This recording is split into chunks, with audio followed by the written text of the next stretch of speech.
नमस्कार, आप देख रहे हैं अपना बिहार। आपके साथ मैं हूं शिप्रा झा।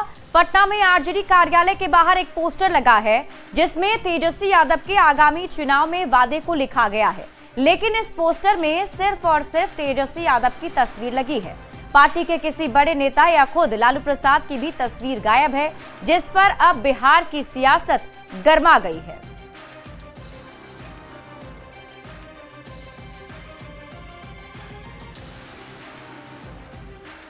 आरजेडी कार्यालय के बाहर एक पोस्टर लगाया गया है और इस पोस्टर को लेकर के खूब चर्चा हो रही है। देख सकते हैं ये पोस्टर जो है वो माई बहन योजना के तहत जो ये पोस्टर लगाया गया है और इस पोस्टर में सिर्फ तेजस्वी यादव नजर आ रहे हैं, ना लालू, ना राबड़ी और ना ही आरजेडी के दूसरे कोई बड़े चेहरे जो हैं वो इसमें नज़र आ रहे हैं। और यह पोस्टर आरजेडी यानी कि राष्ट्रीय जनता दल की तरफ से लगाया गया है और जो माई बहन मान योजना जिसकी घोषणा दरभंगा की धरती से तेजस्वी यादव ने किया था कि हमारी सरकार बनेगी तो 2500 रुपये प्रति माह दिया जाएगा। वृद्धा पेंशन योजना और सामाजिक सुरक्षा पेंशन योजना को 400 से बढ़ाकर 1500 किया जाएगा। प्रति माह बिजली जो है 200 यूनिट फ्री दी जाएगी।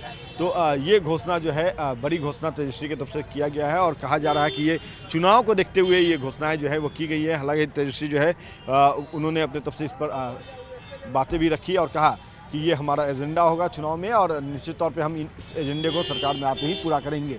लेकिन बड़ा सवाल ये है कि आखिर तेजस्वी जो है इनकी तरफ से जो वादे किए गए थे जिसको लेकर के पार्टी की तरफ से ये पोस्टर लगाया गया है, तो इसमें सिर्फ और सिर्फ तेजस्वी यादव ही दिखाए गए हैं। बाकी जो बड़े चेहरे चाहे लालू प्रसाद यादव, राबड़ी देवी, सभी जो है इस पोस्टर से नाराज हैं। तो कहीं ना कहीं कह सकते हैं कि अब इस पोस्टर को लेकर के चर्चा जोरों पे है। देखना यह है कि आरजेडी का जवाब जो है इस पोस्टर को लेकर क्या आता है। कैमरा पर्सन अमित के साथ अमित कुमार, न्यूज़ 18 पटना। और इस बीच आपको बड़ी खबर बताएं, आरजेडी की बैठक खत्म हो गई है। तेजस्वी यादव के नेतृत्व में पार्टी कार्यालय में बैठक बुलाई गई थी जो खत्म हो चुकी है और इस बैठक में विधानसभा चुनाव 2025 की तैयारी पर चर्चा की गई, संगठन को मजबूत करने पर चर्चा हुई और साथ ही सदस्यता अभियान को लेकर भी चर्चा की गई है। माई बहन मान योजना को लेकर जनता के बीच जाने का निर्देश तेजस्वी यादव ने दिया है। योजना के बारे में बताने का निर्देश तेजस्वी यादव ने अपने सभी नेताओं को दिया। पार्टी के सभी कार्यकर्ता और नेताओं को ये निर्देश दिया गया है कि इन योजनाओं के बारे में जनता के बीच जाकर बताना है। बैठक से पहले शक्ति यादव ने सम्राट चौधरी के सोशल मीडिया साइट एक्स पर एक पोस्ट का हवाला देकर निशाना भी साधा और डिप्टी सीएम पर बिहार से झूठ बोलने का आरोप भी लगाया है।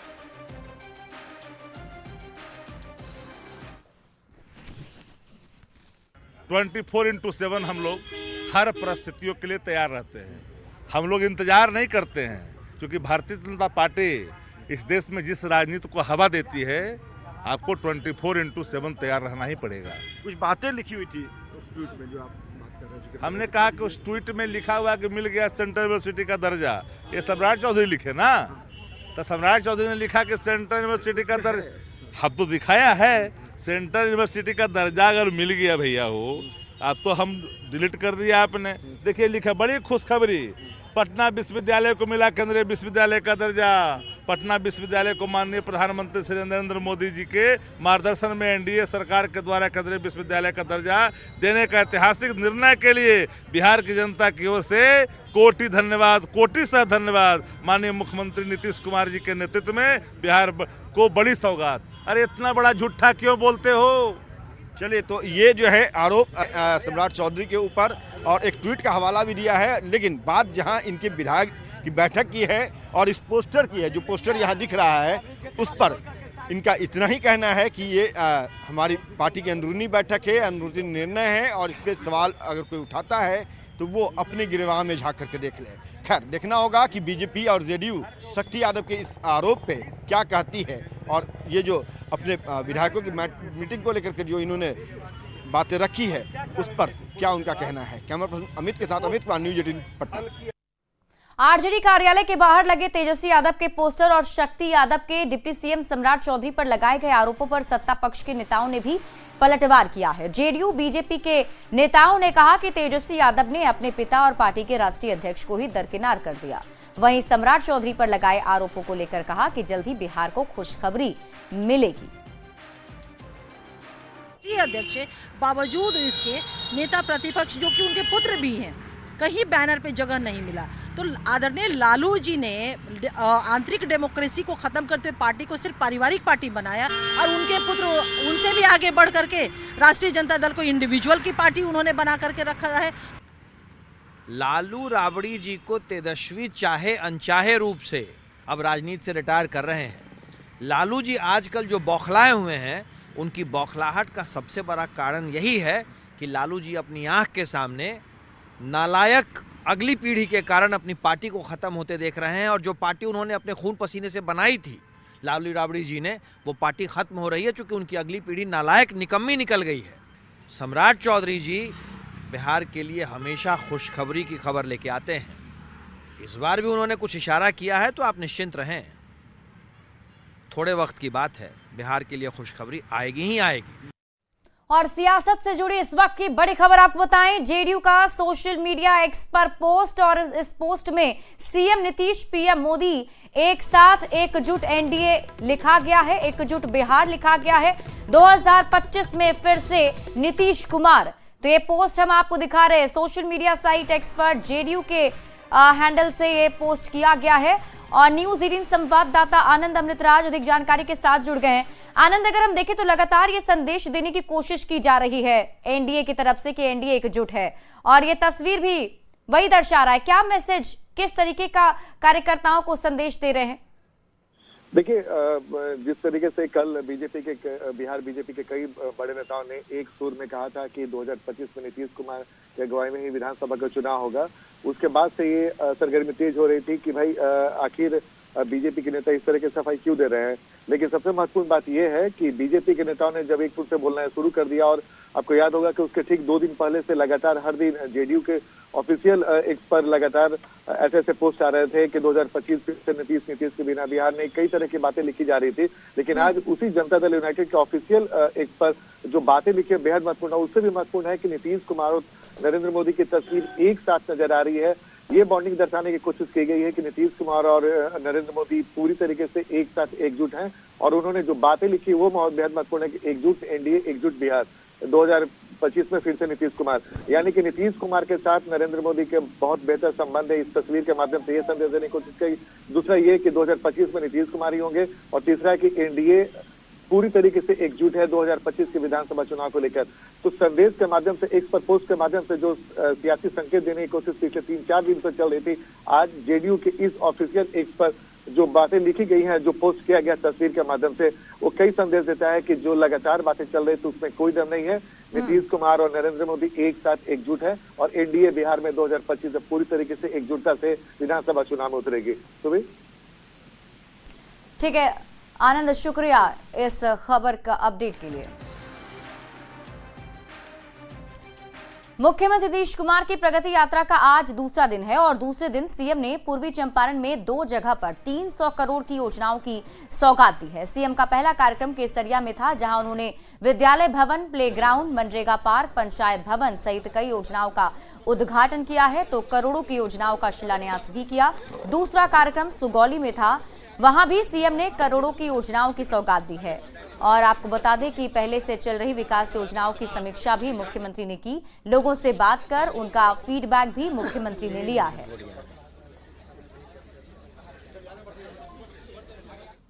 वहीं केसरिया में मुख्यमंत्री ने जीविका दीदियों के स्टॉल का जायजा भी लिया, उनसे बात की और उन्हें आगे बढ़ाने में हर संभव मदद का भरोसा भी दिलाया है। सीएम से संवाद के बाद जीविका दीदियों से बात की है न्यूज 18 संवाददाता अवनीश कुमार ने। सर बोले कि पहले हम सरकार में आने के पहले हम शुरुआत जीविका से ही किए, जीविका का सपोर्ट किया और जीविका को ही पहले लाए फील्ड में। आज हर एक इतना घर जीविका बन चुका है, और पहले गांव में था, अब टाउन में लाने का उनका योजना चालू हो चुका है। हाँ, बुलाए से पैसा दे दिए, आगे बढ़ाइए, आगे बढ़ाइए आप लोग। हाँ, आगे बढ़ रहे अब अच्छा लग रहा है घर से बाहर निकल कर बहुत अच्छा काम करी भाई। हाँ, बहुत अच्छा बारी, अच्छा लगा। हाँ, कल अच्छा लगा था नीतीश कुमार जी ना बिल बहुत अच्छा लगा। हमरा ई माने समय मिलल जे हमरा उनका मिले से बहुत अच्छा मिला, बहुत खुशी बानी हम। जब पहले के स्थिति में बहुत हमार खराब स्थिति लगा, अब हमार बहुत स्थिति हमार बढ़िया हो गई। जहाँ अपने 2 गो लड़का के पढ़ावा तनी इंटर में नाम लिखवाले बनी। हाँ पढ़तर सन हम चाहता नहीं जे एकरा के हम लड़का सके हम अपना मन को नौकरी हम दे सकते, हमरा लाभ मिले। सब भैया को मेरा नमस्कार। हमारा बिजनेस जो है भैया की तरह मुख्यमंत्री जी आए हैं, मुलाकात किए हैं, क्या बात किए हैं? वही बात किए हैं, जो काम कर रहे हैं वो अच्छा ढंग से कीजिए और आगे भी बढ़ाइए। जो बदियाकरण हो रहा था उसे हम आगे किए हैं, सर्विस देके दीदी लोग को काम भी आगे दिए हैं। खुश थे मुख्यमंत्री जी? खुश थे जी बहुत अच्छा। आप लोग खुश हैं? जी सर बहुत खुश है उनका आने से। सीएम नीतीश कुमार प्रगति यात्रा के दौरान सुगौली और अरेराज पहुंचे। दोनों जगह कई योजनाओं का उद्घाटन और शिलान्यास किया। इस दौरान लोगों से बात कर फीडबैक भी उन्होंने लिया है।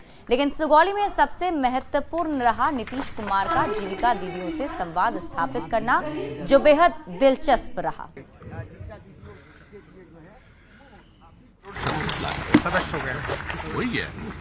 अब शहरी में भी बनवा रहे हैं ना, करते ताकि वहाँ होता नहीं था, तो यही हमने कर दिया।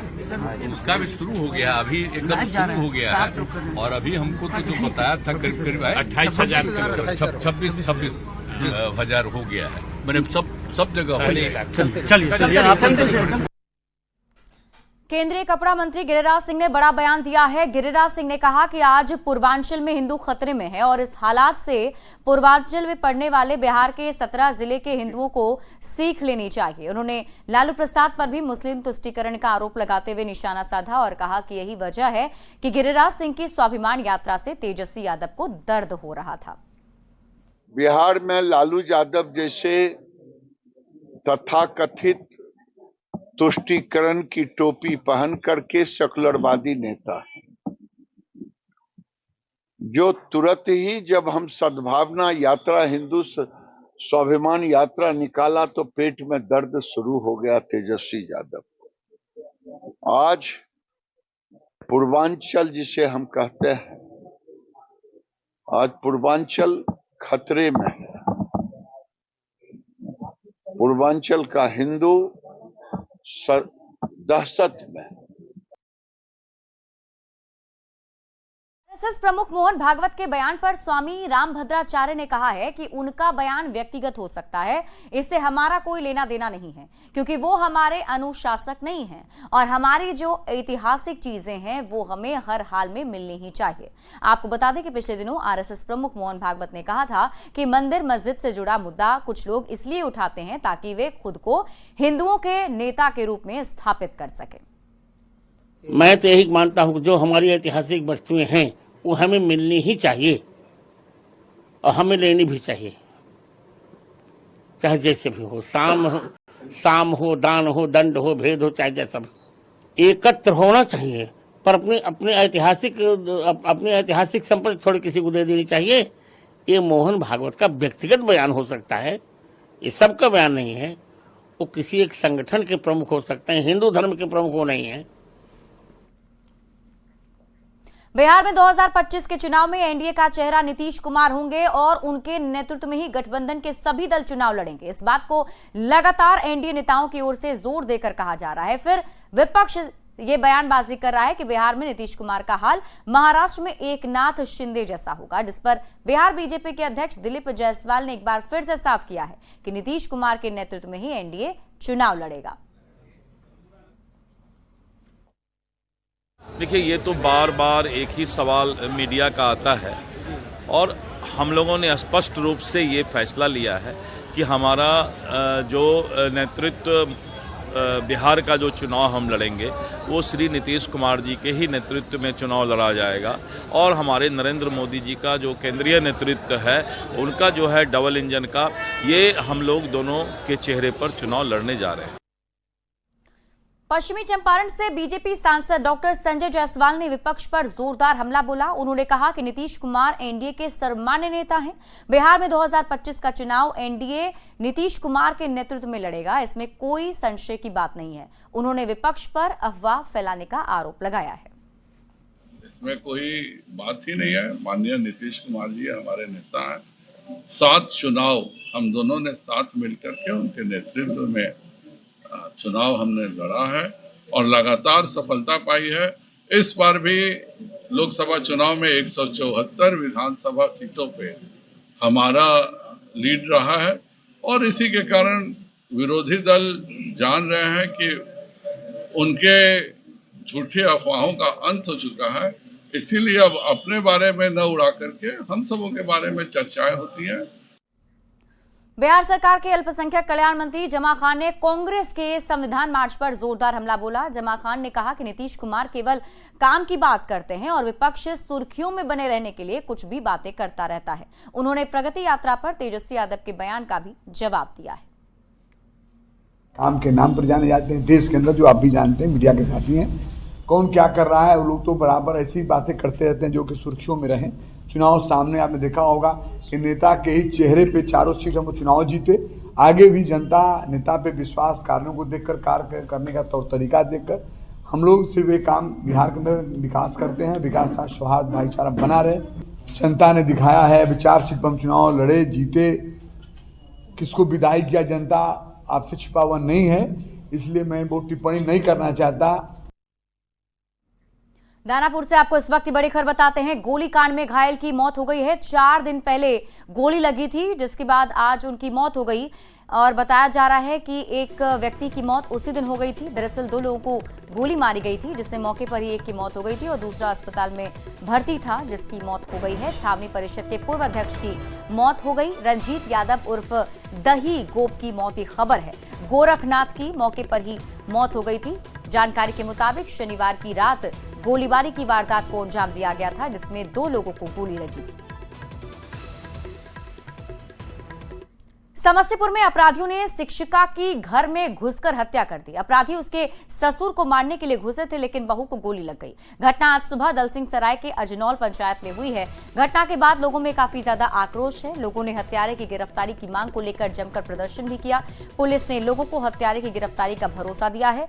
मृत शिक्षिका की पहचान खोखसहा के अवनीश कुमार साहा की पत्नी मनीषा कुमारी के रूप में की गई। मनीषा के 1.5 साल पहले ही सरकारी नौकरी लगी थी। मनीषा के ससुर का जमीन को लेकर विवाद चल रहा था। उन्होंने पुलिस से इसकी शिकायत भी की थी। क्या करती थी आपकी? ये शिक्षिका है। कहाँ? मनिका में। कब बहाल हुई थी? यही लगभग 1.5 साल करीब हो गए। सरकारी शिक्षिका थी? सरकारी शिक्षिका थी। विवाद कब से चल रहा था आप लोगों का? ये विवाद तो लगभग 7-8 महीना से चल रहा है। किससे विवाद है? किस जमीनी विवाद था, जो हमारा जमीन पर जबरदस्ती उसने लिखा लिया और उसी पर विवाद चल रहा है। क्रम में जो बीपीएससी शिक्षिका जो मनीषा कुमारी है, उनके ससुर जी पे गोली तानते हैं, लेकिन वो ऊपर चले जाते हैं। इसके पश्चात जो है बीपीएससी शिक्षिका जो है वो घर से बाहर निकलती है, तो उनके पति के सामने गोली फायर होती है। वो नीचे बैठ जाते हैं, तो इसी क्रम में उनके सर पे गोली लग जाती है। पूर्णिया के गुलाब बाग बागेश्वरी स्थान में 2 दिन पहले राजेश गुप्ता के गोदाम से 1 करोड़ का चाइनीज लहसुन बरामद किया गया। कस्टम विभाग की टीम ने जांच के बाद गोदाम को सील कर दिया है और लहसुन को 4 अलग-अलग पैकेट बनाकर लैब में जांच के लिए भेजा गया है। सुरक्षा के लिए पुलिस को गोदाम के बाहर तैनात भी कर दिया गया। राजेश गुप्ता के बेटे ने चाइनीज लहसुन को इंडियन लहसुन बताया और बिल को प्रशासन को दिखाया है। एसपी के मुताबिक पुलिस मामले की जांच में जुटी हुई है।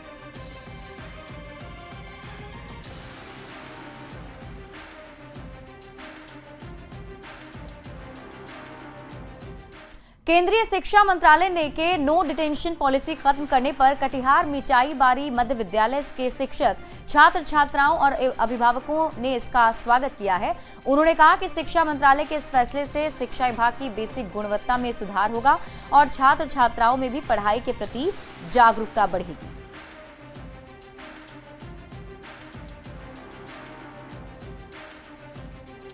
केंद्र सरकार द्वारा जो फैसला सुनाया गया है, उस फैसले से हमें कुछ इस प्रकार लाभ मिलेंगे। जैसे कि पहले के बच्चे जानते थे कि अगर हम नहीं पढ़ेंगे तो क्या हुआ, हमें क्लास तो आगे बढ़ ही जाऊंगे, और अभी के इस योजना से हमें इस प्रकार लाभ होगा कि जैसे कि अभी के बच्चे जो नहीं पढ़ रहे हैं और 8 क्लास का एग्ज़ाम देने के बाद वो फेल हो जाएंगे, तो उसे फेल होने के बाद जब ये फैसला सुनाया जाएगा कि उसे 2 महीना का समय दिया जाएगा पास होने के लिए, तो उसकी पढ़ाई की ललक बढ़ेगी। और सही चीज़ है, बच्चों के भविष्य के लिए बहुत अच्छी चीज़ है। इसमें बच्चों को अपने आप को परख करने का भी मौका मिलेगा। और अक्सर टीचर पर प्रेशर दिया जाता था कि बच्चे को फेल नहीं करना, लेकिन अगर बच्चे एक बार फेल होते हैं या फिर उसको एक चांस दिया जाएगा, ऐसा नहीं जिसको एक ही बार में फेल कर दिया जाएगा, अगर बच्चे को चांस मिलता है और वो अपने स्तर से फिर से प्रयास करते हैं तो इससे उसको बेसिकली नॉलेज बढ़ेगा। वार्षिक परीक्षा में कम अंक आने पर हम रोक देंगे तो बच्चे के अंदर पढ़ने की ललक पैदा होगी। इसमें यह भी प्रावधान है कि वार्षिक परीक्षा में असफल होने के बाद बच्चों को 2 माह का समय दिया जाएगा। और फिलहाल इस बुलेटिन में अभी के लिए बस इतना ही। आप देखते रहिए न्यूज़ 18 बिहार झारखंड।